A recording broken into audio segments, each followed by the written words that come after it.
Here's your host, Alex Garrett. Well, through the smoke and the haze and the crazy week that was in the Northeast, there was some clarity this week. First of all, we saw an indictment, actually 37 of them, against the former President of the United States, Donald J. Trump. And here's what Special Counsel Jack Smith had to say about it. My office will seek a speedy trial in this matter, consistent with the public interest and the rights of the accused. But here's the thing that got me the most this week when I heard Jack Smith talk about the 38 count indictment. We have one set of laws in this country, and they apply to everyone. And my question there is, well, if that's the case, where has the Delaware case against the Bidens gone? What's gone on with that? I mean, come on. And didn't President Joe Biden actually take documents out and thrown classified documents out as well, even as vice president and, dare I say, senator? Where's the rule of law applying to all if right now it's only against Donald Trump? Now, I've said before, I think there has to be some kind of motion against Trump for literally bringing the White House down to Mar-a-Lago. But I also believe, as a Libra, in balance and rule of law being applicable to all. But under all of that, there was a big victory over the last couple of weeks in Washington that no one really seems to recognize or want to recognize it as. But both parties agreed to cut spending. That's why this podcast is called the $2.1 trillion leg up for the American people. That's right. The American people just saw a massive spending cut of $2.1 trillion. How do I know that? Well, my next guest, Pete Sepp of the National Taxpayers Union, he's the president of the union, joined my podcast to talk about just that, and I want to get to it right now. And we started with a discussion on the default. So let's hear what Pete Sepp, the president of the National Taxpayers Union, has to say. Well, a default on debt can take quite the number of forms, but for a sovereign government to start defaulting on its debt can normally mean that government is unable to make interest payments on its debt or is actually repudiating the principal of the debt or is unable to borrow any more money because it lacks the revenue to support it.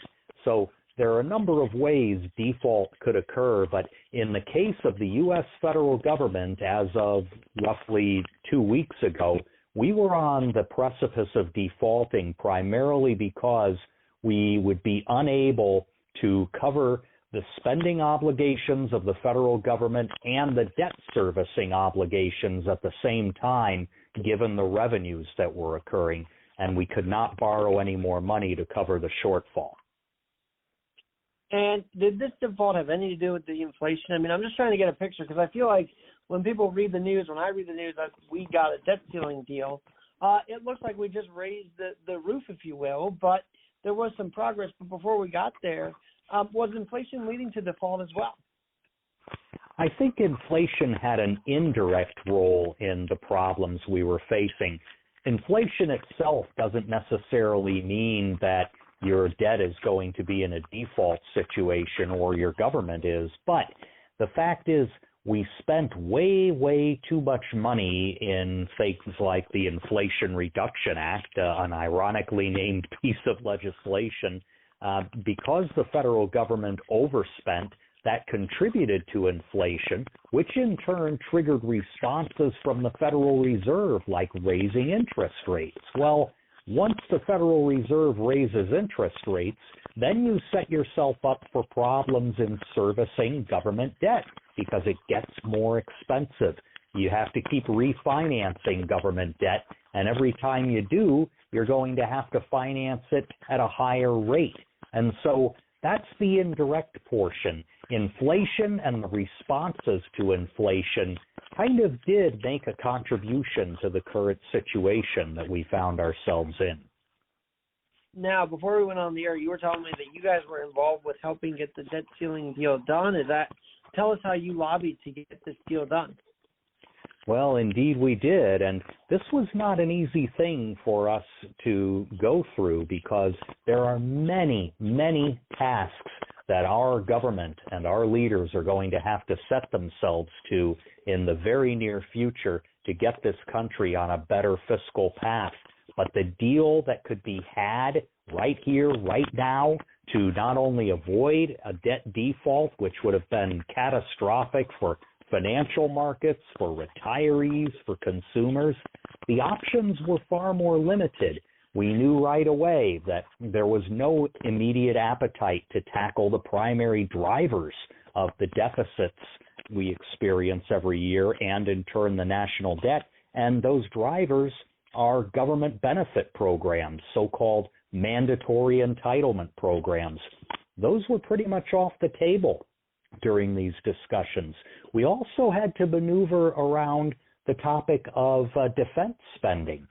There were many so-called fiscal conservatives in Congress saying you can't touch defense spending, and in fact we need to increase it given all the threats around the world. Well, we didn't agree with that.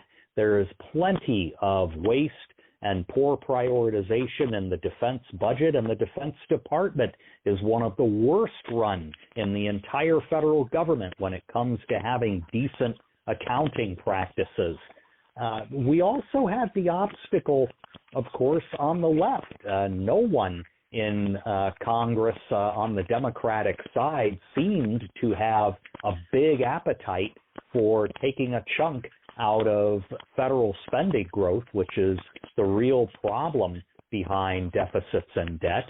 There were some in the so-called Blue Dog Coalition who were willing to at least talk about it, but even they were pretty reluctant until they saw what kind of deal was on the table. So knowing we had a small portion of the federal budget to work with in order to try and restrain the growth of federal spending, knowing we had this deadline that the Treasury said was the so-called X date when we would default, they probably fudged that by a few days, but it was certainly drawing very close.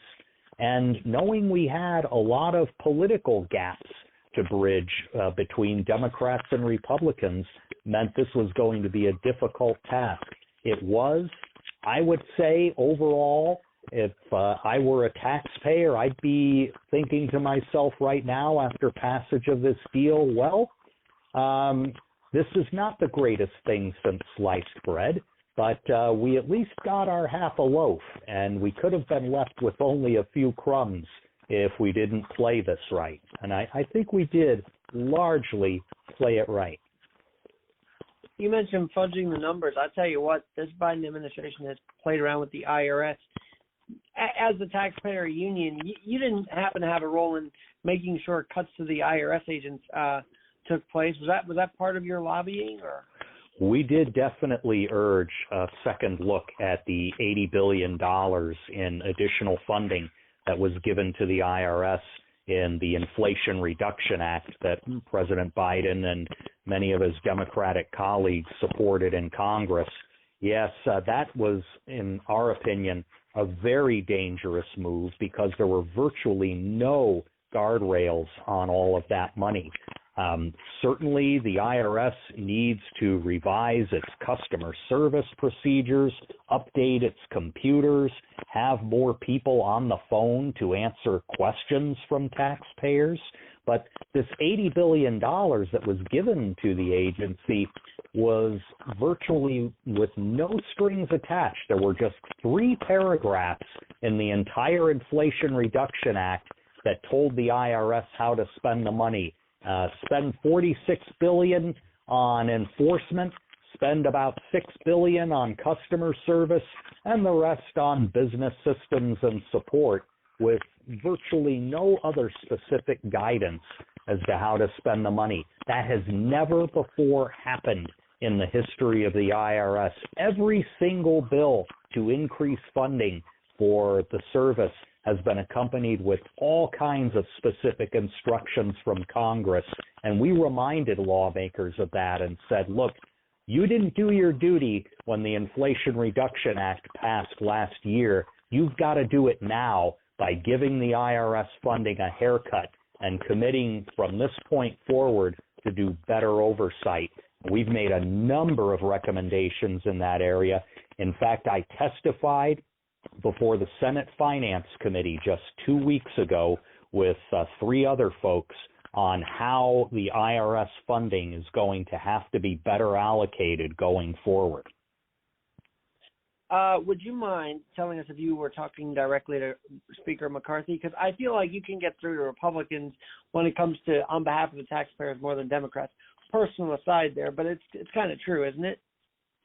Yes. As I mentioned before, there is the Democratic Blue Dog Coalition. There are some moderate Democrats, especially on the House side, who do support some kind of action on deficits and debt that go beyond the standard Democratic line of let's just raise taxes on the rich. But yes, there was a more sympathetic year on the Republican side. However, I would say that we did encounter some opposition to the way this deal was coming together from Republican defense hawks who thought that the budget should actually be increased in that area, and from others who thought that we needed to go for a much bigger, much more expansive deal. I didn't disagree with that notion. I just thought, well, looking back these past 12, 15 years, the success record of trying to go big and get everything done at once has not been a good one. When you take a look at how much potential deficit reduction there is in this deal that was just enacted, $2.1 trillion total, there is not a single piece of legislation that has done that much deficit reduction in the past 10 years. You'd in fact have to go back to the Budget Control Act of 2011 to find a similar number. In fact, right around $2.1 trillion. That was the deal Republicans won when President Obama was in office. A lot of fiscal conservatives, some of whom are still in Congress now, celebrated that deal. They said it was a real big win for Republicans. And we again reminded Republicans during this current negotiation process that, look, you took the win back then with that much deficit reduction. Why not take the win now and commit to do more going forward? Well, that is so true. And, you know, I honestly was reading about the Times because I want to see what they said, and I want to get your take on it. They said the deal in 2011 with Boehner and Obama led us to more financial hardship even after the deal. Did you see that back then? And do you see this deal being a little more smoother, if you will? Yeah, I don't know exactly how the Times wants to define financial hardship. They may say, well, the budget reductions and slowdowns in spending increases going forward, well, they were too harsh. I certainly don't think that was the case. Do I think that Congress could have exercised better responsibility in directing where the funding reductions ought to go? Yeah, sure. They didn't. And what was called the sequester started to kick in after the 2011 budget deal, and that meant across-the-board spending reductions in several categories of spending. Not the whole budget, but in several broad categories, there were across-the-board cuts. Or you could also say slowdowns in the rate of increase. Again, that's something Congress should have accepted responsibility for. Do I think that this deal will make that problem a little less difficult? Yeah, because there's a specific provision in this deal that requires regular order appropriations processes to start. And before our eyes all glaze over, the appropriations process is what's responsible for the part of the federal budget that deals with things like transportation, some education, defense, space program. the kinds of things you appropriate money for every year that are generally not automatic benefit programs like Social Security and Medicare. Well, we have not followed the regular order in appropriations for easily 2 decades now. The appropriations process generally gets started in the House or the Senate haphazardly. A few bills pass, most don't, and by the end of the year, Congress has to come to some kind of omnibus, we call it ominous, spending deal. Well, this new debt ceiling deal puts new rules in place that will make it a lot harder for Congress to dodge its responsibility and not confront the appropriations process. And by doing that, you reduce the risk that some kind of automatic cuts are going to kick in that are much more haphazard. All right. Well, I've got a question about this because you mentioned all the different programs and the government programs. Well, did you guys have any role in the work requirements for SNAP? And look, I kind of agree that people who want to go on these different benefits, if they're able to, should be able to work. I mean, were you guys in the room for those negotiations as well? Yes. And we had to be aware of the fact that if we wanted this package to get through the Senate, there would have to be some Democratic support. And even in the House, you would have to have at least some kind of Democratic support because some Republicans would probably drop off. So what we aimed for was broadening work requirements for some adults that are currently receiving food stamps. And so what it's going to say is that you're going to have to be able to show employment for at least 20 hours a week or meet some other kind of criteria to show that you're looking for work. And right now, the requirement is among able-bodied adults 18 to 49. The age limit's going to increase a little bit, and some of the other definitions of what qualifies as work, that's going to be tightened so that people are going to have to make a little more effort to work or at least seek work to get food stamps. It's a compromise, but I think it's a pretty good one.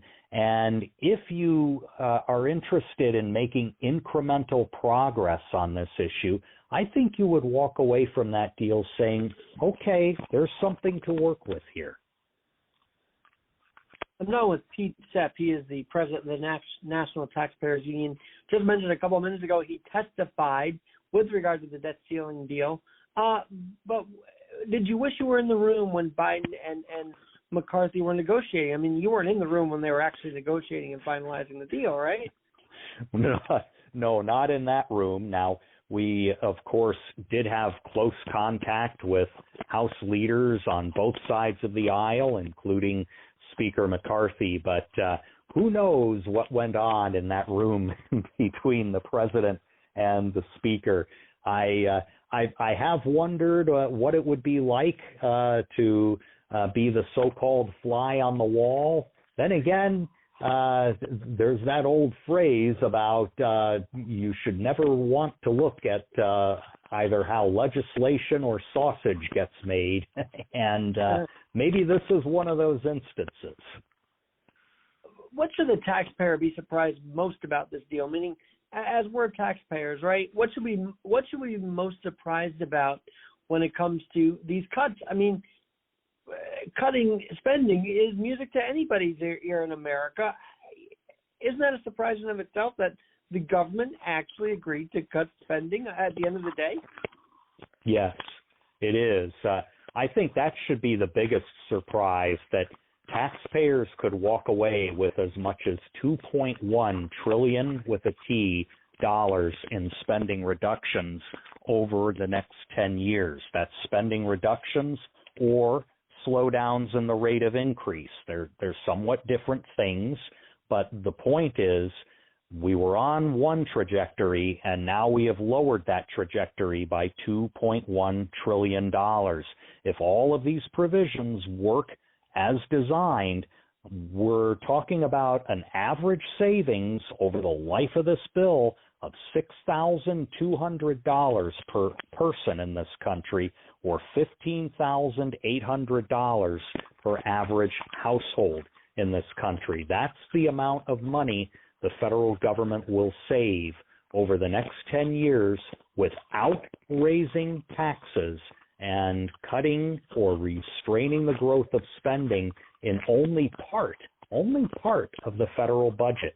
I think taxpayers should also be surprised that less than a year after the Internal Revenue Service received an $80 billion infusion of cash with virtually no strings attached, we've been able to get a haircut of $20 billion of that funding back.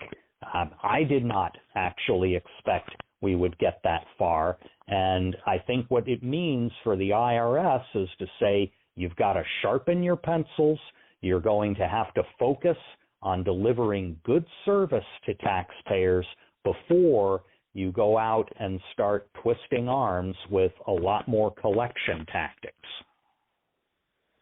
I call this podcast the One Leg Up with Alex Garrett. I feel like we have a $2.1 trillion leg up for the American people today, and I love that. All right, a couple more questions, if I may. Obviously, National Taxpayers Union wants to do well by the taxpayer by continuing lobbying, but it's sort of like, well, all right, so you got the government to cut spending. What's next? Yeah, there's a lot that's next, I'm afraid, and this is the part that's going to be difficult. We have yet to confront some of the biggest fiscal problems in the federal government, and by that I'm talking about entitlement programs, Social Security, Medicare, other benefit programs that were not touched at all by this debt ceiling deal. And we don't have a whole lot of time to face facts over those programs. The so-called trust fund for Social Security is supposed to be insolvent by the year 2033. That's not our projections. That's the projections of the trustees of the program itself.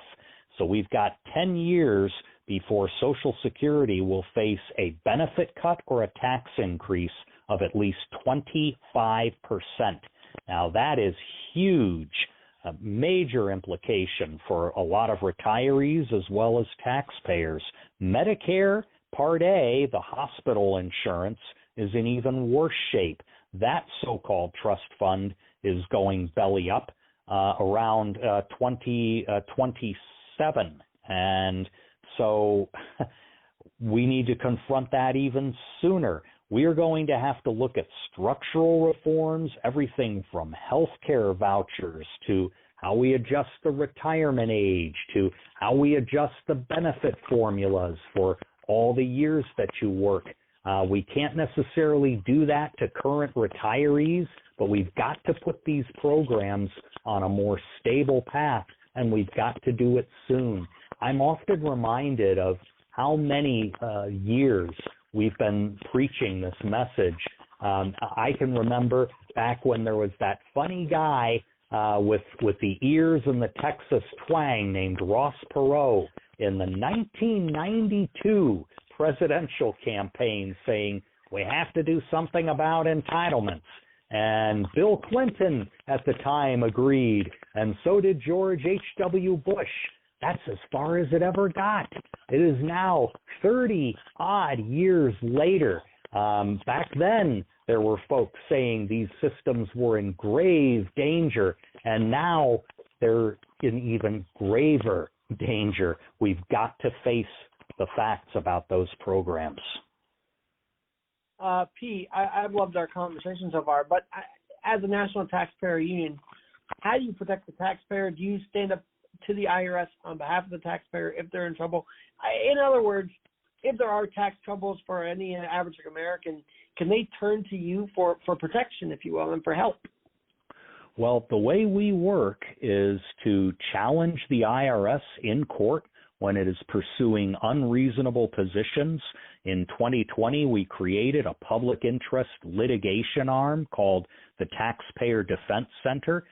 We can't defend every taxpayer in court. We're seeking cases that have a major precedent for all taxpayers, but we also work on the congressional side and even the executive branch side when the IRS makes rules and regulations. We put in comments to help shape the way that instructions to taxpayers are given when they're filling out tax forms, and we're seeking reform legislation as well, things like reconstituting the IRS Oversight Board, which provides a whole new level of managerial guidance to the way the agency works. Citizens who are having problems from the IRS, we can't necessarily help everybody, but we want to hear the problems they're experiencing so that we can then go to Congress, the IRS, even go to court to try and rectify some of these problems. I love hearing that you are here for the American people. I've got to ask you this, though. If we see issues in this administration with the tax code being monkeyed around with, played around with, can you come back and talk to us about that? If you see any issues with the way they're handling the IRS and even the tax code? Oh, absolutely. I'd be happy to do so. We could spend a whole other segment, and maybe we will in the future, on a project called Taxpayers for IRS Transformation. Cleverly, Taxpayers First is the acronym. That's a project where we're gathering experts from all over the tax administration field to try and spot these kinds of shenanigans at the IRS and make recommendations to shut them down. Well, I will be in touch with your people because I'd love to have you back on. And, my dad was an accountant, and he actually passed away on the traditional tax day this year. And I thought, for a man who built his life around accounting, what a day to go. I hate to say it like that, but, it was a day we'd run to the post office and put in all the returns. That's just a personal story there. So tax accounting and taxes are kind of to my heart, and I felt that right as I'm talking to you here, because obviously we want our taxpayers to be treated well and treated fairly, not only by the IRS but by Congress. And I think you guys are working on making sure that happens. Where can we see your testimony, by the way, before I let you go? It's right on our website at NTU, our initials for National Taxpayers Union, NTU.org. Scroll down to May 16th, and that's when I gave my testimony. May 16th, NTU.org, NTU.org. Pete Sepp, President of the National Taxpayers Union, thank you so much for joining us today on the One Leg Up podcast. My pleasure. And we will have you back soon on this network. And thanks again for listening out there. We'll talk to you soon.